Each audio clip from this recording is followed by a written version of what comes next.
Okay, bias, bias, bias. It was all over this week, right?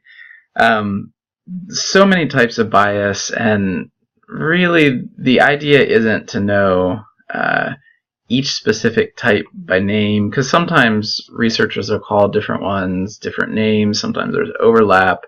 Um, there's a couple specific types that are nice to understand. Survivorship bias, for example, that one is one I don't think we would think about. So there was the example with the stock market funds. Like, of all the stock market funds that have been in existence for 20 years, the average rate of return is 8% per year. Yeah, but if you take all the stocks or mutual funds that have started over the last 20 years and then average in the ones that closed because they failed, that number is much smaller. Statistics class, I have to be careful. I get that feedback at the end of the course, which you'll be giving here soon. Chance for you to voice however you felt about the course.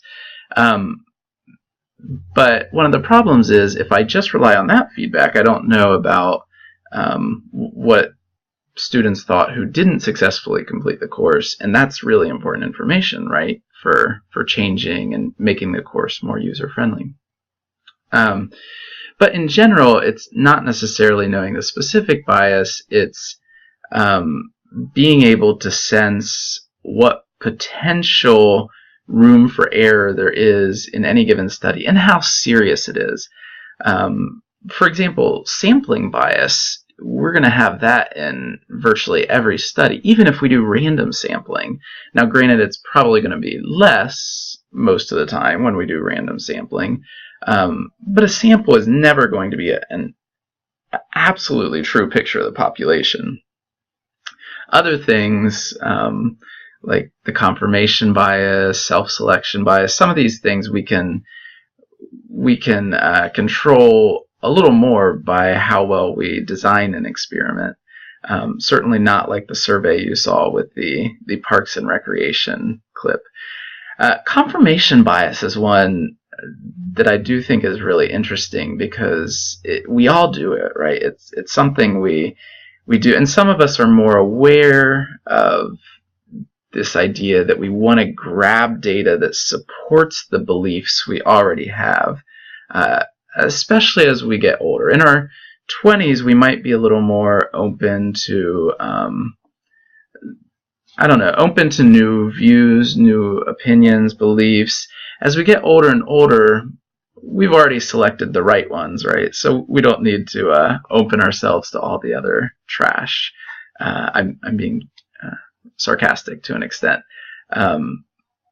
Although, just like with stereotypes, there's reasons why we choose the beliefs we do, and over time, hopefully we have chosen beliefs that we feel good about. And so it can be unsettling if we would see data that challenges the beliefs we have. So that idea of confirmation bias is one that I think will extend beyond just the statistics and hopefully into other areas of your life, your relationships, the constant debates you have with extended family members about political views, things like these. Hopefully you can be aware and sensitive to the views of the other side. I think moving forward, the main thing I want to do in these last couple weeks is restore a view of the value of research. So we've hit it pretty hard, right? Hopefully you're healthily skeptical now when you see research, but there really is a lot of value, and we're gonna finish off strong on the potential for research and some of the goods that can be in research. So keep that in mind as we move into these last few weeks here.